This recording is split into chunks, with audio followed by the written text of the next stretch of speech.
Hey everybody, it's Professor Diffley. This is History 110, Unit 5, second video for this unit.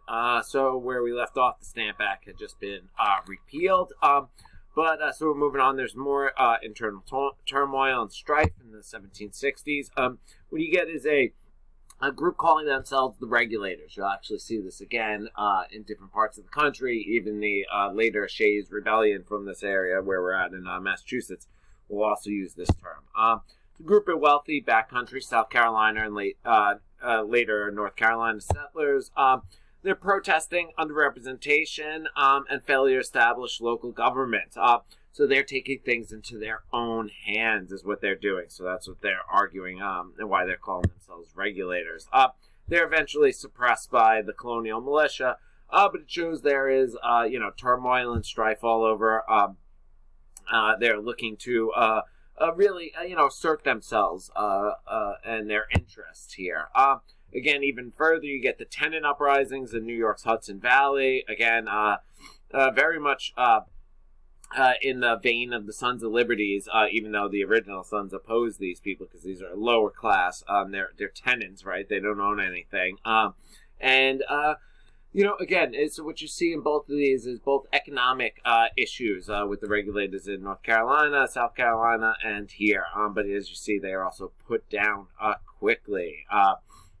But you see these uprisings more and more. And so, yeah, what leads to this even more? More crises. The Townsend crisis. This is a new tax by the Chancellor of the Executor, Charles Townsend. Tax goods imported into the colonies. Again, so you see the British in London trying to recoup some of the costs of the war. And it established this new board of customs commissioners here.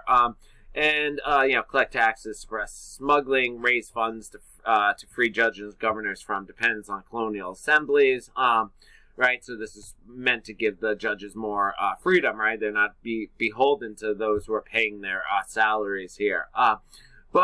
So again, more of an attempt by the Brits to recoup costs of the wars and control trade. And even more strife here. You get this from letters from a farmer in Pennsylvania. In reality, this is not, when you think of farmer, you think small-scale farmer. This is a large landowner here by John Dickinson. One of the most important statements of the American stance is that, it actually argues for reconciliation with the Brits, but they want the traditional rights of Englishmen. Again, they want to be seen equals rather than, subservient to the mother country here. And so this shows that Enlightenment ideals were familiar and also show that they should be held among the educated elite. Again, so this is a very elitist view. Remember, again, you saw in the New York with the uprisings in the Hudson Valley, the Sons of Liberty opposed them because they were tenants, lower social economic class. And here's more of the elite trying to lead. But nonetheless, you see more of people speaking out for American, for the American colonists to be considered equals in the empire. So what you do get, though, is they decide the colonists to boycott things. In response to the Townsend Acts and others, they begin to boycott British goods.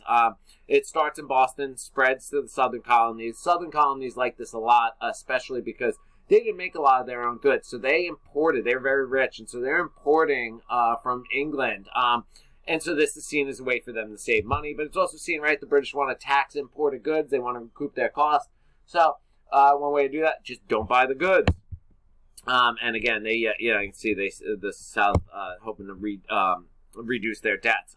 What it's doing is they're celebrating, they argue, their virtue of American resistance, and that they don't need these luxuries of the British, and they're going to create their own homespun clothing. So it becomes this homespun virtue, right? Homespun being made at home. They're more virtuous because they can make their own things. They can be free of British British goods here is their argument. Making matters even more worse was what becomes known as the Boston Massacre, which in many ways is looked at as some of the earliest American propaganda. What happens is there's a fight between Bostonians and British soldiers, and it ends in an armed conflict. The fight left 5 Bostonians dead. Interestingly here, and very important, one of the most, the earliest casualties here was Crispus Attucks, a sailor of mixed Indian African white ancestry, known as the first martyr of the Revolution. Again, so the way this is later depicted, and you're going to see that in the next slides, is that this was an unprovoked attack by the British, which is not clear that is actually what was the case. They were attacking the British.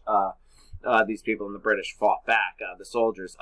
So the commander and 8 soldiers were put on trial and defended by John Adams, who is a very important founder of the country. Now, even though he opposed the British policies and he opposed the lower class crowd action against them, he still nonetheless defended the British, even though he's against them. This is a very important concept in American law, is that even those who appear guilty still deserve a proper defense.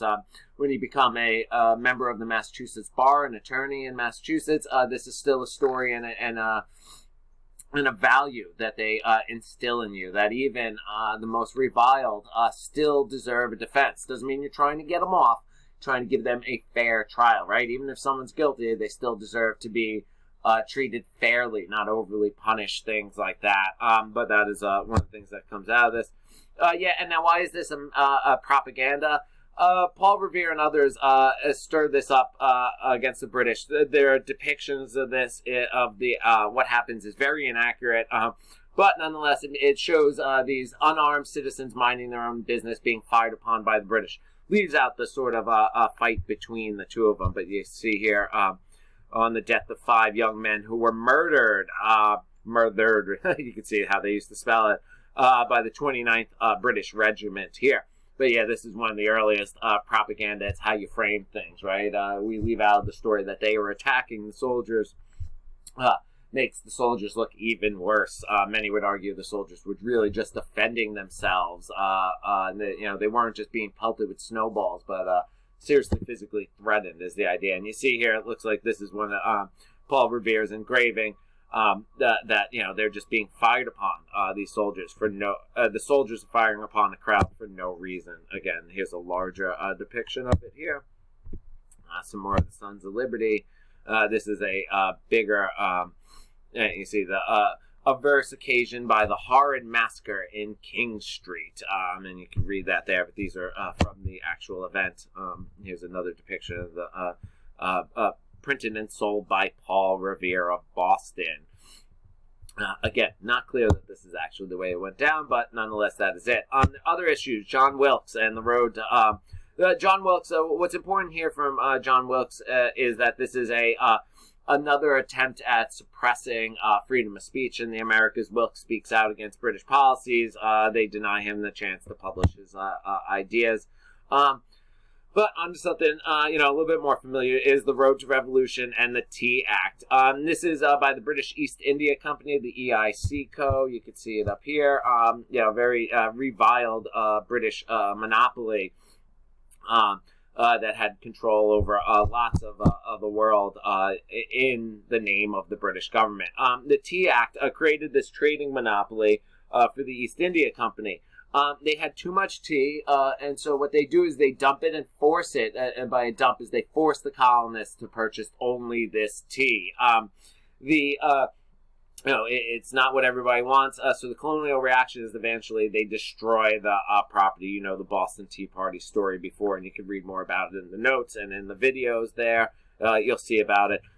They dress themselves up as Native Americans in an attempt, a very... poor attempt to hide who they are, but nonetheless, this is looked at as British overreach, right? Not only is the government, but their corporations are having control over the colonists. Here is how this is viewed. In response, Lord North and the British Parliament put what the Americans call the Intolerable Acts. They closed the port of Boston. They altered the Massachusetts charter. The Quebec Act gives Catholics more freedom within there, and so the colonists see this as even bigger slight. Even though that they are mostly Protestant, they see the Canadians in Quebec who are Catholic and of French descent getting what they argue is more freedoms than them. Again, a lot of this is about propaganda and how you frame things, right? If you call it intolerable, it is viewed as a Yeah, right. You know what intolerable means, right? It's unacceptable. That's not what the British would have called it, right? Their view is that they had destroyed property, government property, corporate property, and that they're going to close the port and punish them for this destruction there. It'd be like, going in, looting a store and destroying the property. That's the way they're seeing it. But again, it's all about how you frame things here.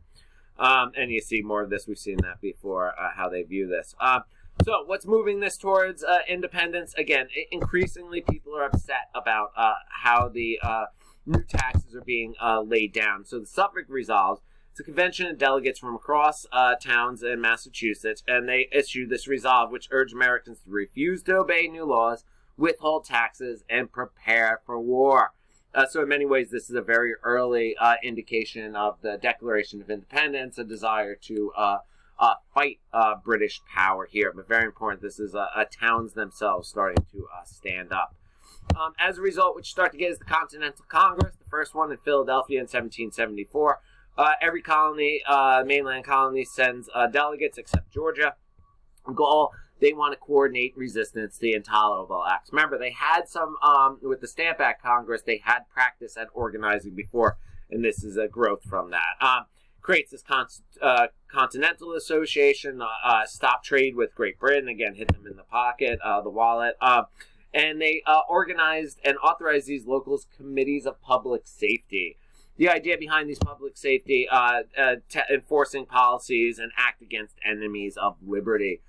Essentially, they're creating their own militias, their own government enforcement agencies here, public safety, and and here's a little bit more. They allowed Americans to begin to learn self-government, eventually revolution, right? They're taking matters in their own hand.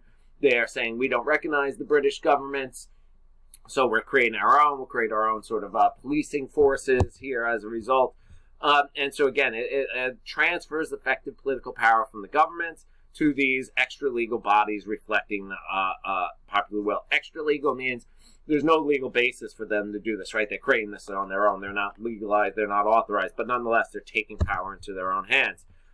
Thousands of men without property had never been part of this political nation were now part of these committees, and they really start to learn what it means to self-govern and lead a revolution. So this is a real turning point here. It's local people taking control of their areas as a result.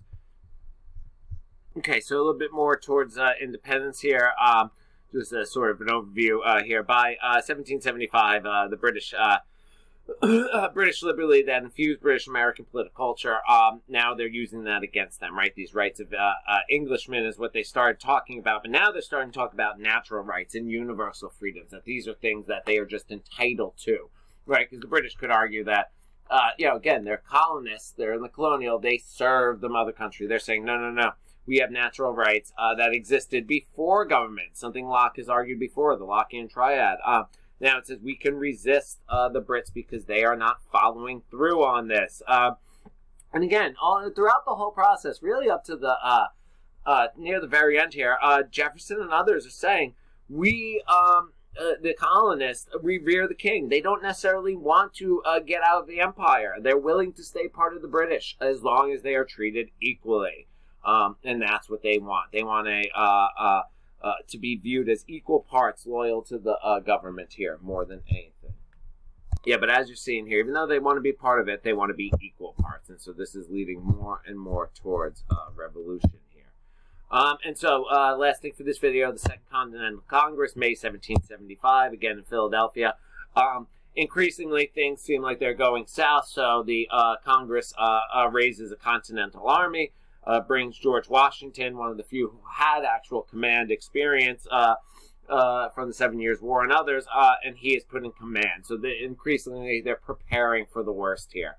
They start to print their own money, which again seems them breaking them off, and they declare independence from Great Britain on July 2nd, 1776. And I know what you're saying. Isn't it July 4th? Well, that's when it's issued and read aloud to everybody. The actual declaration is the 2nd, but when everybody knows about it is the 4th. All right, we'll pick up here with the Second Continental Congress in part 3.